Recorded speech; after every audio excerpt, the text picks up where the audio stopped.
For thousands of years, the act of piercing the body has been practiced around the globe.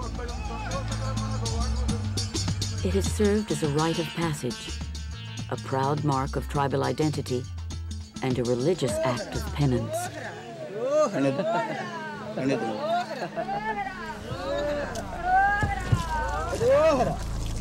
In the last decade, ancient piercing traditions have been adopted by Westerners in search of some way to invigorate the body and mind. John Bachman, Alan Faulkner, and Dinah Barton are on 3 different journeys. New Yorker John Bachman is venturing to the remotest part of East Africa to find the tribe that inspired his extreme appearance. Alan Faulkner of Texas offers a mix of old and new piercing rituals to those who crave to jumpstart the body. And Dinah Barton travels to Sri Lanka to perform a piercing ritual known to bring spiritual enlightenment that modern society cannot offer.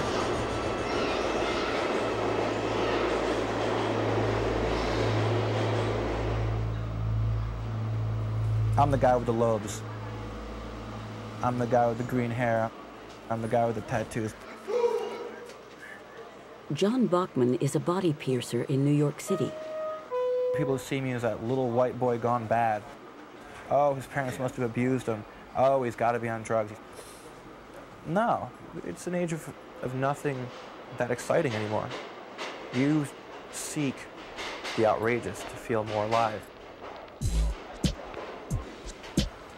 Every day, John performs body piercings on New Yorkers and tourists of all ages who come to him for both the common and extreme.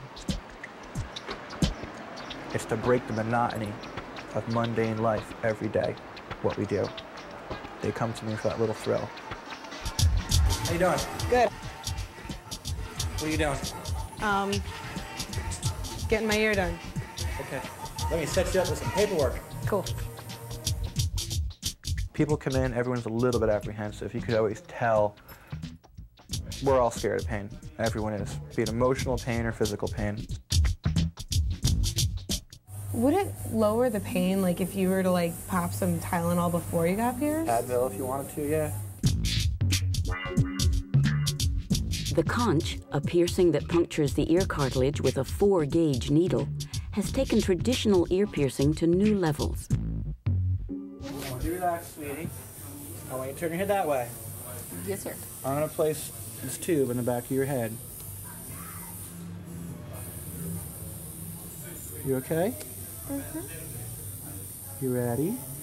Breathe in. You're going to feel a prick. Let it out. It's over, sweetie. Congratulations, sweetie cake. You did it. Woo! Yep. It's perfect. Have fun sleeping on that tonight. He's an artiste of piercing. I'm okay. Though a product of urban high-tech culture, John has adopted ancient tribal body art traditions, originally found in East Africa. I did my own first piercing, exotic piercing, when I was 17, living in Connecticut, bored out of my skull. So one day, I grabbed one of my mom's sewing needles, and I did a really awful nipple piercing on myself. That day, I remember very, very well. Scared my parents were going to walk in, the heat, the fly buzzing around the room, the light blaring down at me. From that moment, John read everything he could on traditional body piercing. When I came across the Morsi tribe, I mean, they blew me away. They looked very comfortable.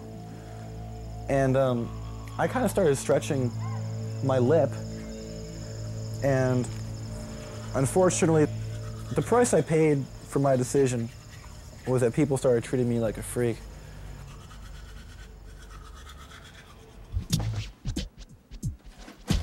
John has decided to journey to Ethiopia, to meet the tribe that inspired his passion and to find out if their traditions have really survived.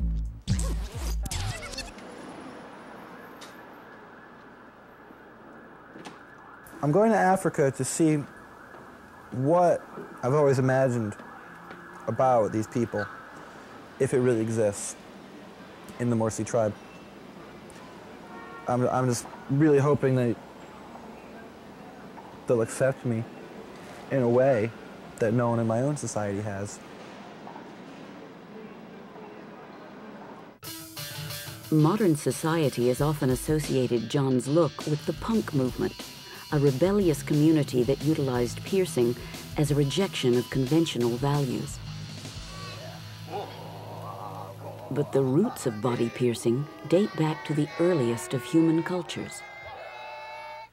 The Canela Indians of the Amazon believe that a boy can hear and know the world only after his ears are pierced. The ceremony is a rite of passage into adulthood. In India, the nut, a nose ring worn by brides-to-be, can still define caste and demonstrates a commitment to marriage. In Sri Lanka, during a ceremony known as Kavadi, Hindu devotees of the god Murugan are pierced through the cheek with a small, sharpened spear. In their society, body piercing is an essential part of a spiritual journey.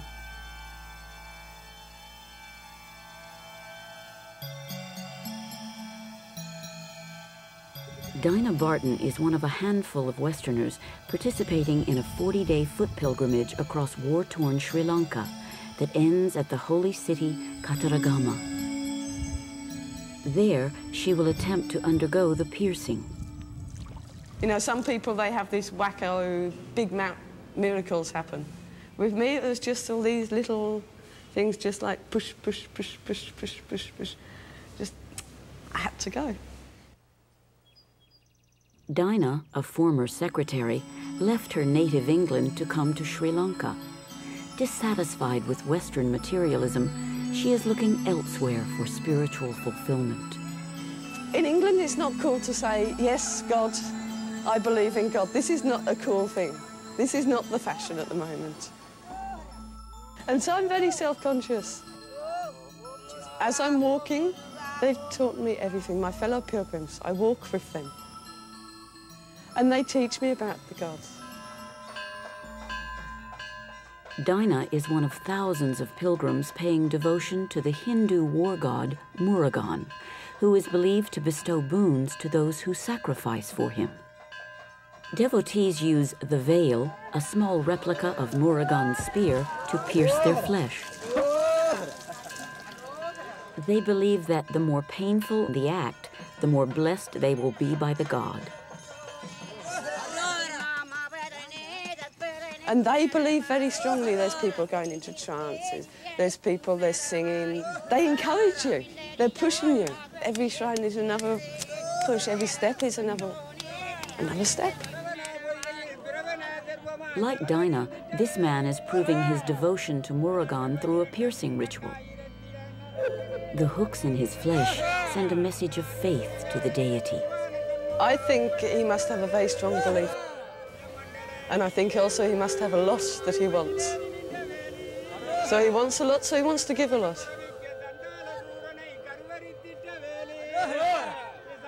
While devout pilgrims in South Asia offer their bodies to their god, halfway across the world in Texas, Alan Faulkner is engaging in his own body ritual.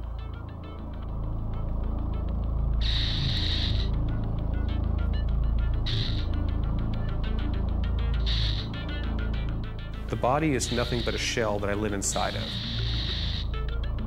When you change the outer shell of the body, you actually come closer to your outside surroundings. People hear the word pain and they think of something negative. Just because you stick a needle in your skin does not mean that it's negative. But a lot of what we go through in body suspensions isn't truly pain. It's a sensation. It's a very spiritual kind of feeling. My name is Alan Faulkner, and I am, the founding member of a troop called TSD, which is Traumatic Stress Discipline. TSD is kind of a group of people that work primarily with body suspensions, the act of hanging from hooks. The center of Alan's world is Warehouse 25, a nondescript space on the outskirts of Dallas. Here, Alan, an experienced body piercer, spends hours planning complicated and potentially dangerous body suspensions. We spend a lot of time, energy in cross-training people to learn different knots, the difference between certain rigs, how much weight hooks hold.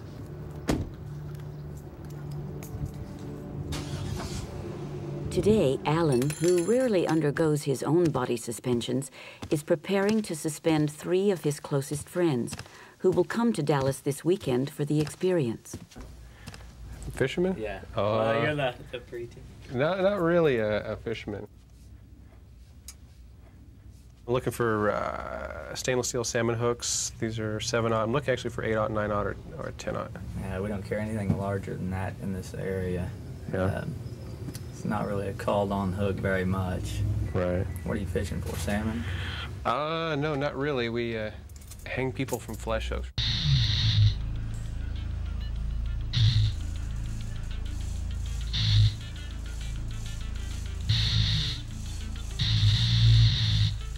Disenchanted with a technology-obsessed society, Alan merges ancient piercing rituals with sophisticated rigging in order to jumpstart the body and mind. We are numb. We live in these small boxes. We work in these small cubicles. We are trained as children to avoid any kind of negative physical reaction, where a lot of other cultures train their children from a very young age to deal with pain.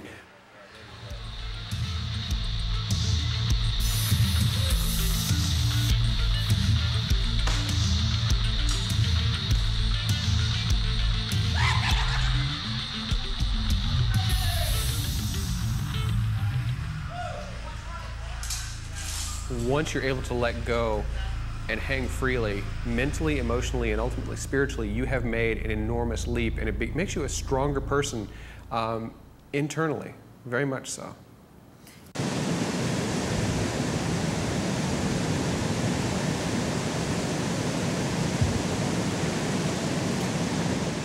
New York body piercer John Bachman is over 6,000 miles from home. He has arrived in Ethiopia and has begun a 7-day overland journey to the Omo Valley. John's trip will be more challenging than he had anticipated.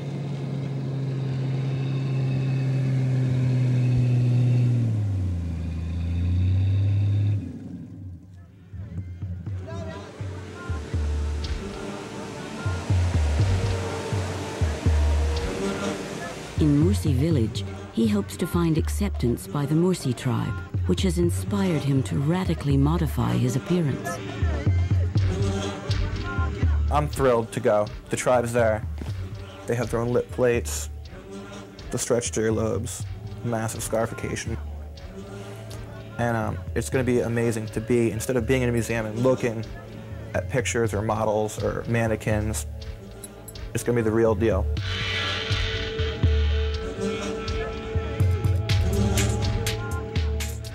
People freak out in every country, culture, town, city I've ever been in. My big dream, which hopefully won't be let down, would be some sort of like really basic acceptance without actual, you know, the initial freak out period. Ooh, random white guy with big earlobes and a big hole in his face. But eventually just realize that that's the way they are, that's the way I am. Let's hang out. I'll take it. Even I will see you are a white, you're not you are a white man. You are what? Yeah. You are a red Indian? I'm technically white, Okay. but it doesn't mean that I'm like, I hang out with them that much, you know? Big truck coming through.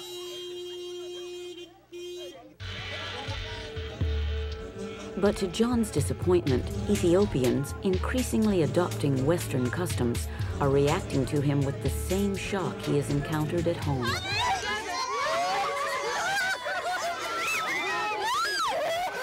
I have no peace at all. And I'm very patient. Sometimes I crack a little.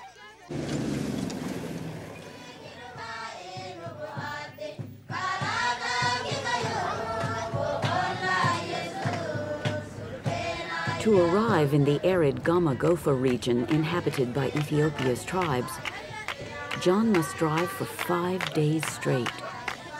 His journey takes him through the most isolated patch of southwestern Ethiopia.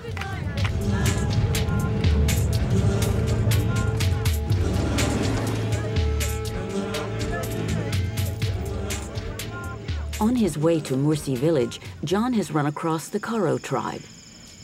It is his first glimpse of traditional tribal life. How are you? How are you?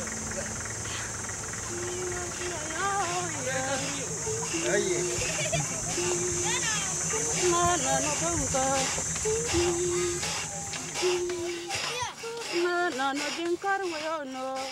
Like other tribes in Ethiopia, the Karo are subsistence farmers who herd cattle and cultivate sorghum.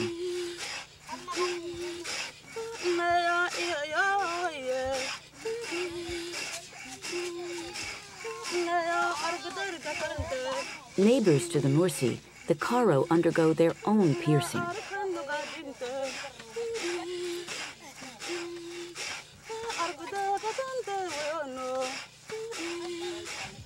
And while the women wear only a decorative chin piercing, the men have scarification rituals, marking their bodies as a reward for acts of bravery. The scars are a sign that one is a killer, a man. When the blood comes out after one kills, one's health becomes questionable. After you kill, you could become sick or something bad could happen to you. But if you let the blood out from yourself, all the evil spirits of the enemy will come out as well. You scar to cleanse yourself of all the bad spirits of your enemy. Even though, like, my distinguishing tribal markings were very much like a mixture of the Mursi and Bume tribe, they treated me just kind of like I was visiting from a completely new tribe. You know, I was a white tribal guy. You know, I was an American tribal guy. I tried. Yep, I tried. Man, definitely crazy.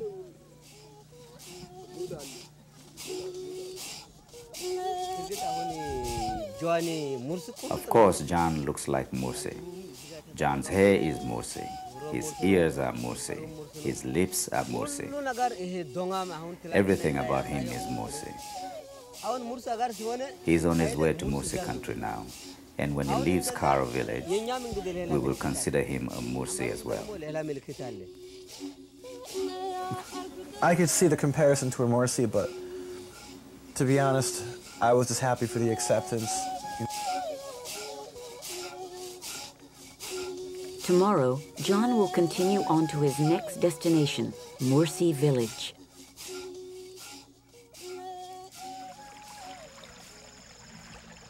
"3,000 miles away from Ethiopia in the jungles of Sri Lanka, Dinah Barton has completed the 40-day pilgrimage and is ready to undergo the piercing. She hopes the practice will bring her a spiritual elevation and closer to the God she worships. I'm just part of the game. Morgan is the master controller and I'm just part of the game.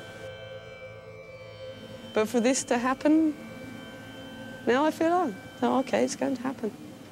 And maybe I'll even get more.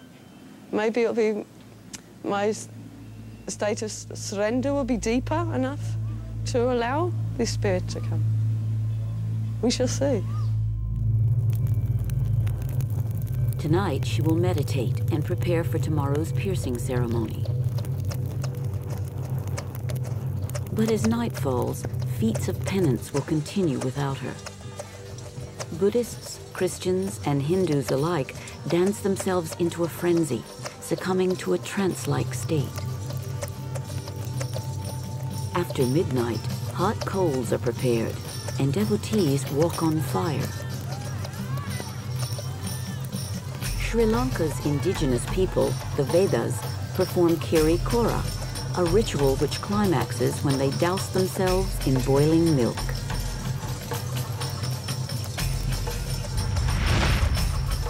The ceremonial dance is meant to inspire more acts of penance and piercing for Murugan.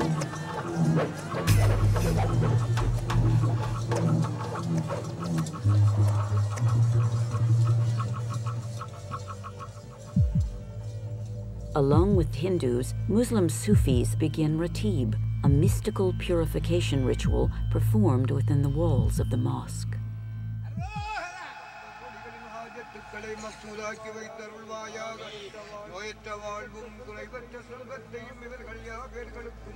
The Sufis believe that Ratib is an act of submission to Allah, an exercise where one must rid the mind of all thoughts.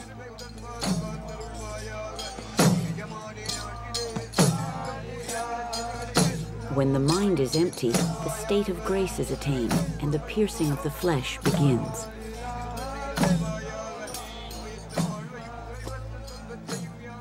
As the ceremony commences, the spikes are blessed by the elders.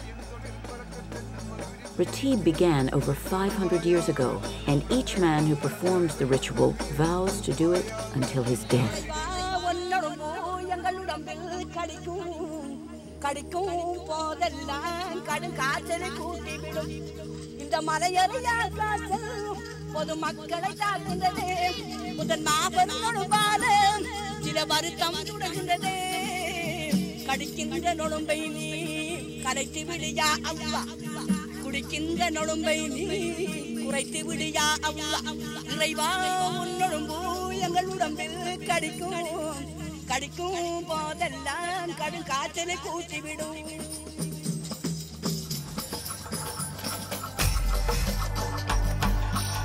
If blood appears more than thrice, the ceremony is stopped.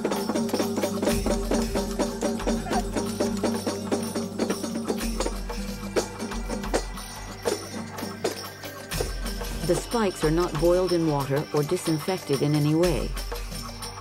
But the Sufis say there is no pain, no disease, only devotion.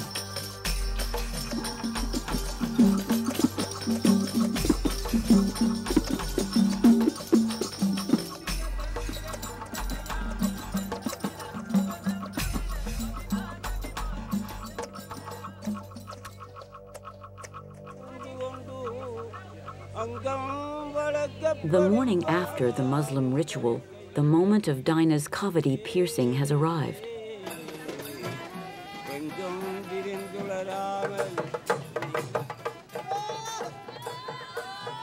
She is joined by other devotees of Murugan and a cavity guru known across Sri Lanka.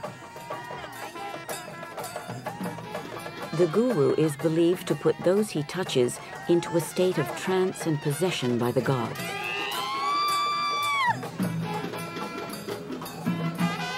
They really just enjoy. They're totally giving their body to the deity.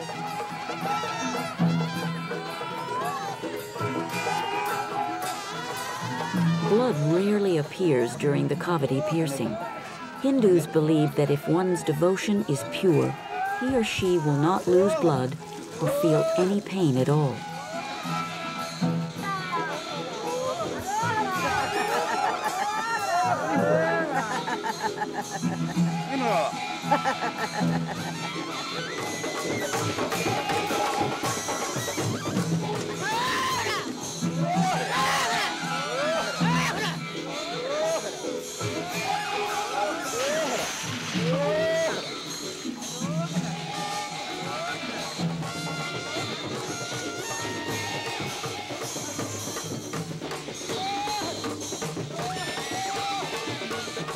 I didn't feel any pain. But I felt surrender.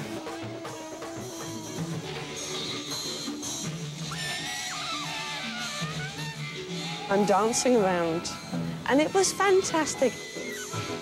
You go to every shrine, you dance to the gods.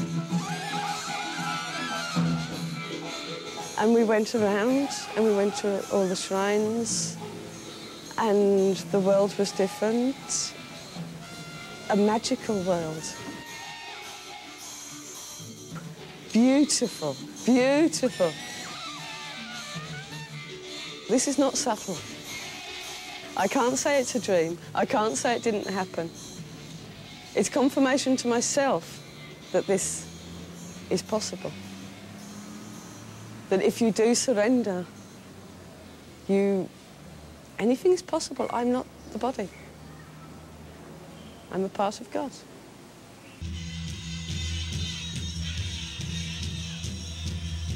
The search for a spiritual connection through body modification is not confined to Asia, but can be found in Western society as well. The sun dance, a Lakota Nation ritual that includes a sacred piercing ceremony, has recently been revived by several Plains tribes.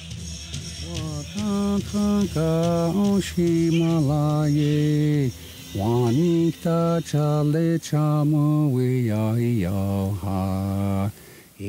the origins of the ceremony are unknown, Lakota sun dancer Richard Sparrow Eagle tells the story of a brave who lost his tribe to the white man and turned to the Creator for help. He went back into his teepee and brought out a rawhide rope, tied to the tree, and he pierced himself to the tree, and he danced there. He went to the tree, touched the tree 4 times. At the 4th time, he break free, breaking free from another life. And from there on, the Sundance started ever since then, up till now. Over the years, non-Lakota Indians have taken up the Sundance ritual. Hawk, part Cherokee, recently rediscovered his roots through the ceremony. The only thing that we as humans possess, the only true thing we possess is ourselves and our bodies. So giving of yourself and suffering with the pain of the piercing ceremony would let the Creator know that you're serious in your prayers. During the sun dance, piercing pegs made of buffalo bone are inserted into the chest of the dancer, and he is tied to the sacred tree. It's not really about pain. Sure, you're suffering, and it's a hard thing to do, but more of the intensity of the prayer, you can actually feel the connection with your spirituality. When you attempt to break, you run backwards as hard as you can, you throw yourself in the air. It brings the spiritual awakening. It's changed everything about my life. I mean, the way I look at things, the way I understand things, it brings you a closer connection with everything around you. And it's such a beautiful thing. The sun dance, once banned by the U.S. government, is a sacred ceremony that is prohibited from being filmed. It is fiercely protected by Native Americans. This is the only thing we have left. They have to understand that they have to leave us with our language, our music, our worship, our ways. They've been trying for more than 500 years. They cannot break us. We are still here, and we're still holding our tradition, and we're still holding the vision that have given to us, and we're still standing strong. Today, the sun dance holds an allure for Americans fascinated with body modification. Ron Garza, a member of Alan Faulkner's TSD suspension group, has taken the native piercing concepts and created his own personal ritual. I just found out a couple months ago that I was Cherokee. The Mandan and the Oglala Sioux Indians were some of the main Native American Indians that actually practiced worship through the body rituals. And it just changed me. And I knew I was going to suspend it. Okay. Take a nice deep breath in. Out nice and slow. 3, 2, 1. Whoa, man. This job tricky, buddy. Okay? Yeah. When people suspend, it's for some sort of internal need. They need some sort of physical ritual to push them into a different space. And the biggest problem with suspensions is that you don't get what you want out of it, you get what you need out of it. Yeah, I was expecting to see the white light and leave my body, and expecting all of it, and I was going to know the answers to the universe after that.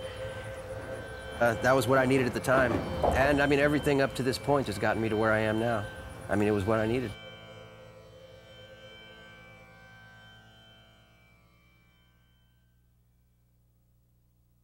A heightened sense of spirituality is often a goal for those who come to Alan for body suspensions. Wow.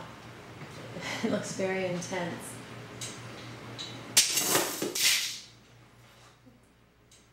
Essie Hakim has flown in from New York to be suspended by Alan.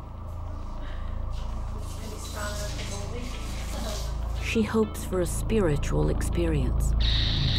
I fell in love with these people, and I mean love like from my soul, because you really have to trust a person. You're trusting someone with your life. You're sharing blood with somebody, and it's a very powerful, ritualistic kind of thing to engage with another person and with another group of people.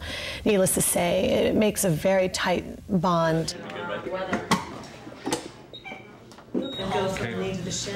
How's this? That's okay. Yeah, I think if we put one here and one there, it'll cover her leg and she won't pivot because she's got no tissue down here at all. So here, here, here, here, and somewhere on the arm.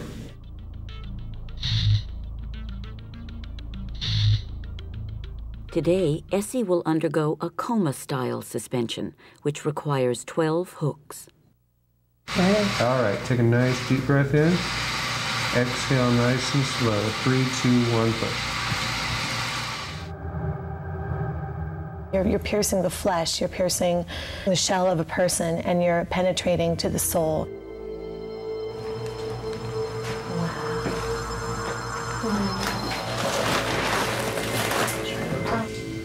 Now, if you could only suspend me like 40 stories up like this, right? Yes. Wow, it's amazing how the sensations change.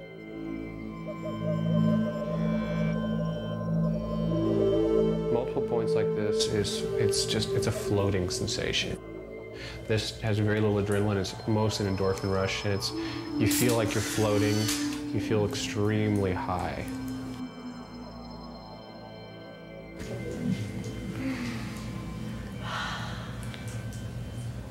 Kind of, I would almost say like a baby in a womb. You feel like very comfortable, relaxed. You know, maybe a little bit of pain. I mean, it's amazing because you're immobilized. I mean, it's not like I could get up and run right now. So it's a sense of powerlessness, of just total surrender.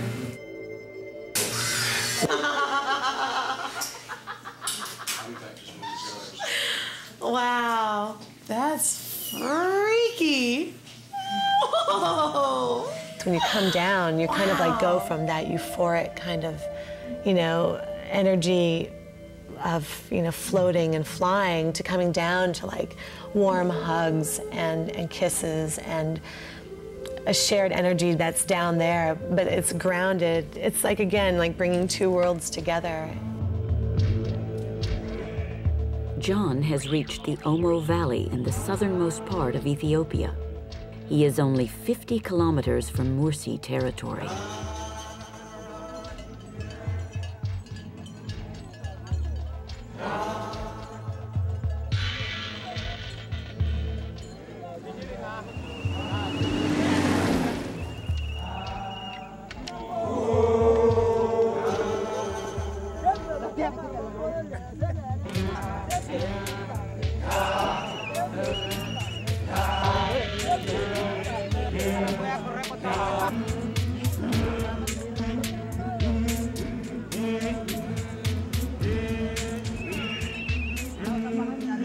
Some of Ethiopia's last warriors, the Mursi are often in conflict with neighboring tribes. They practice the Donga stick fight to frighten away their enemies.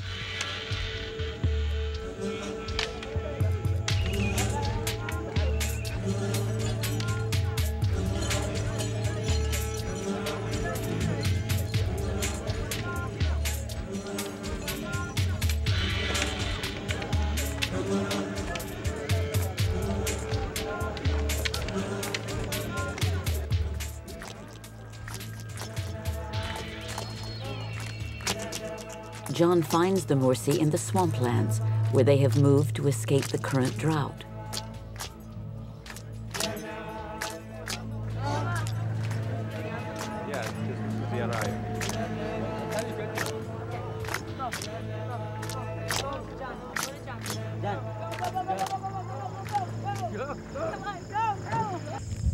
Hi. Salam. I'm John. John. Yes. We drove a long way to see you. New York is very far from Mursi land. Hi.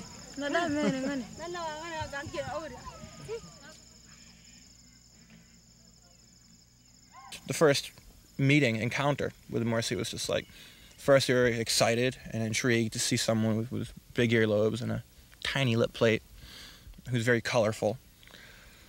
And then they kind of accepted me, and there was like an unspoken kind of communication there, even though we couldn't communicate really. Okay. Do you want one?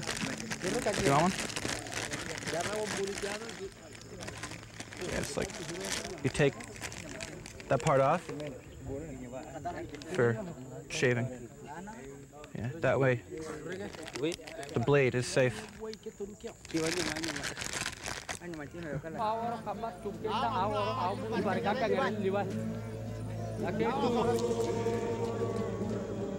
While their location is ever-changing, the Mursi men fiercely maintain their traditions, including extensive piercing practices passed down from their elders. Today, Grimalio will introduce his son to the next phase of life by piercing his ears. At age 6 or 7, the Donga phase of life begins for the man, and he must pierce his ears. As I pierce my son's ears, I remember what it felt like when my father pierced mine. It is painful, but it is our tradition.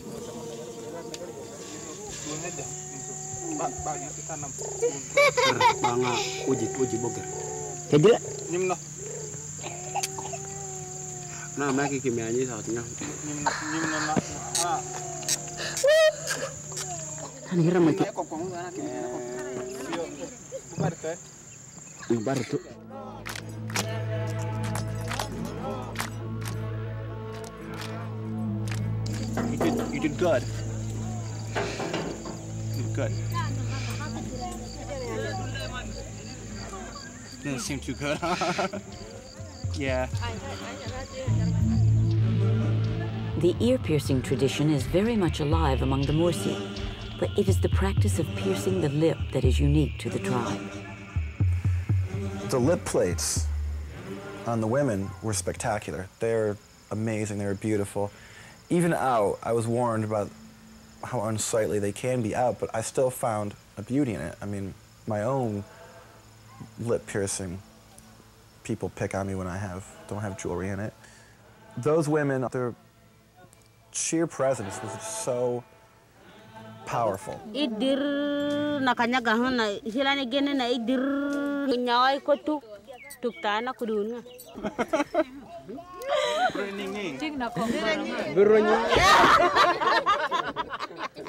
at me, yeah, too much.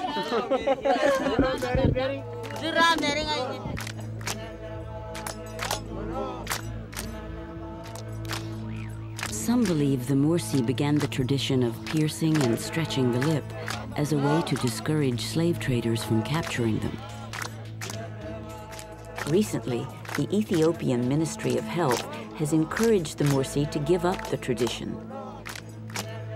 Some men in the village, including Bareka, agree and believe that modern customs should replace the old. Some of the foreigners give us t-shirts and trousers, and we want to become like that. Many, when they come from the other side, they look at us like simple men. So we want to become more modern and change our lives.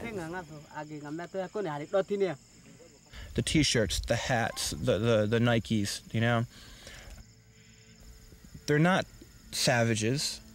They have their way of life. It's a beautiful way of life. It's just that exposure to us has kind of like if you had a clear pool of water and just kind of threw like a plastic bottle in it, that's what it was like to me.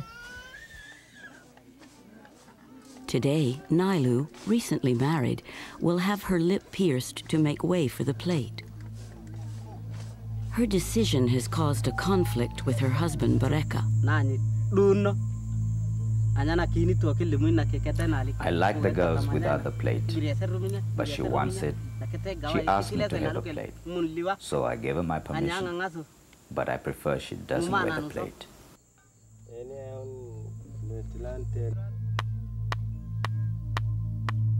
Traditionally, Mursi women pierce and stretch their lip at the time of marriage. For Nailu, it is an important passage from girlhood into womanhood.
Nailu will spend years stretching her lip in order to wear the clay plate.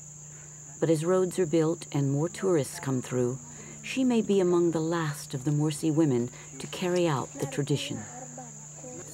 Yeah. Oh, because I was here. Yeah, okay.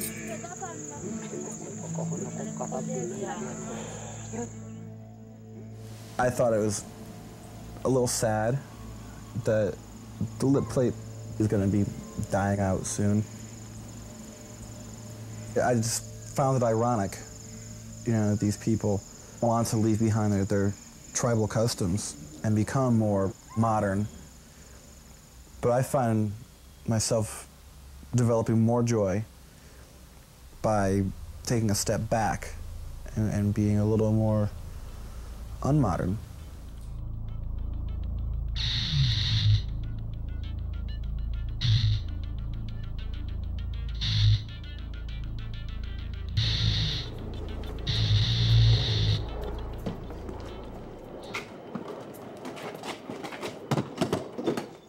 Inspired by this weekend's suspensions, Alan has decided to do one himself, the Okipa, a grueling two-hook suspension originated by the Mandan people of North Dakota.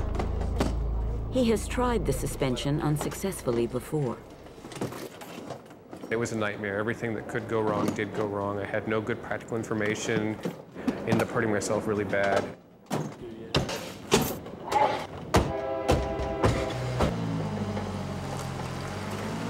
Alan will perform the ancient ritual in a modern style.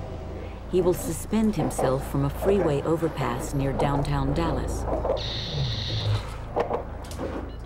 When you see like the true Okipa, the people will hang for 24, 48 hours, 72 hours. Go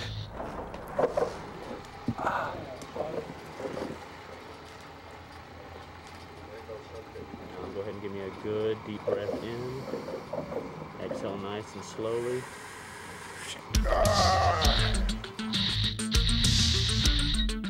During the Okipa, the entire weight of the body is supported by only two hooks. It is an excruciating exercise, both physically and mentally.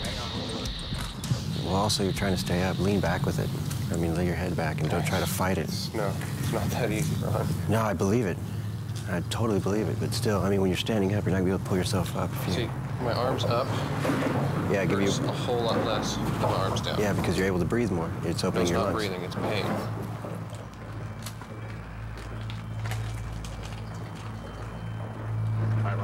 When I tell you hoist me up, when I say down, put me down. If I say anything else but down, don't put me down. Okay. I'm gonna wait while you're down. Yeah, because you're probably gonna hear me screaming and saying no and other shit. And help me and a bunch of other crap. The physical aspect is simple. You're going to leave the ground, you're going to have the hooks put in, and there's really not too much you can do about it.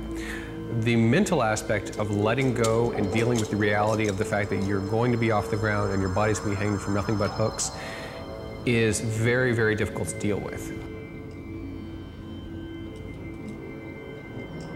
There are certain points when I've done suspensions where I just don't want to leave the ground. My feet are touching the ground. I'm just like, I gotta lift my feet up in the air, and I just can't do it. It doesn't hurt any more than when your feet are on the ground. It's that whole mental thing of letting go. It's like standing on the edge of an abyss and having to step off. I don't know why this is so hard for me. And yeah, it's not all mental, believe me. No, I know, but I mean with you, that's also... Yeah, but no, it just hurts really, really, really, really bad from the chest. It doesn't hurt half as bad from the back. There you go, there you go. There you go, there you go, there you go. There you go.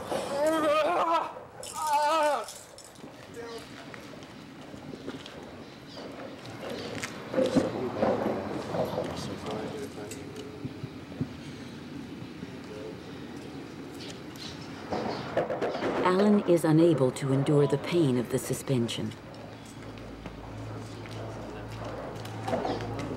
Grab that knife from his hand, grab that knife. But to Alan, he has not failed. I'm okay, I'm lucid.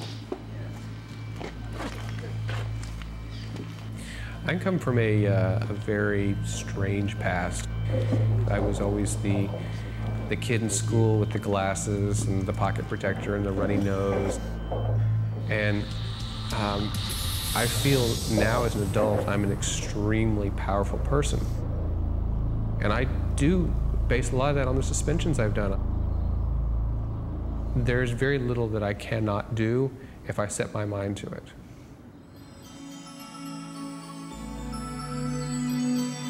I would be very cynical, and I'm sure most people will be very cynical. But now I go to a temple or to a shrine, and I can feel so much more. It means something to me. I want to worship. I can't explain. I don't know how I can even say this, but I would like to do this again. Modifying the body to an extreme ritual state has been done in almost every culture. It is a craving. It's something. It's a very positive experience, and it's something that people crave to do. It's hard to live in the city, and it's definitely hard to live in this society. It strips you away from what you are, which is basically an animal. No matter how far removed we think we've become, we still have our tendencies, our instincts. I think everyone has some sort of urges like this, and if they hold them back, they probably go some form of crazy. I live my life the way I want to. As long as ancient piercing rituals provide a sensation that is lacking in everyday life, the modern primitive will continue to scour the planet in search of that brief moment where he makes a connection to his body, his God, or to his own tribe of people. My name is Alvin Valtron. I've only got 5 piercings. That's it. My name is Matt Brolin. This is my body. It's been given to me like it is, but what else can I do with it? My name is PJ. My piercing says something about me. My name is Sabrina. I just wanted to see what it was like. It didn't hurt at all.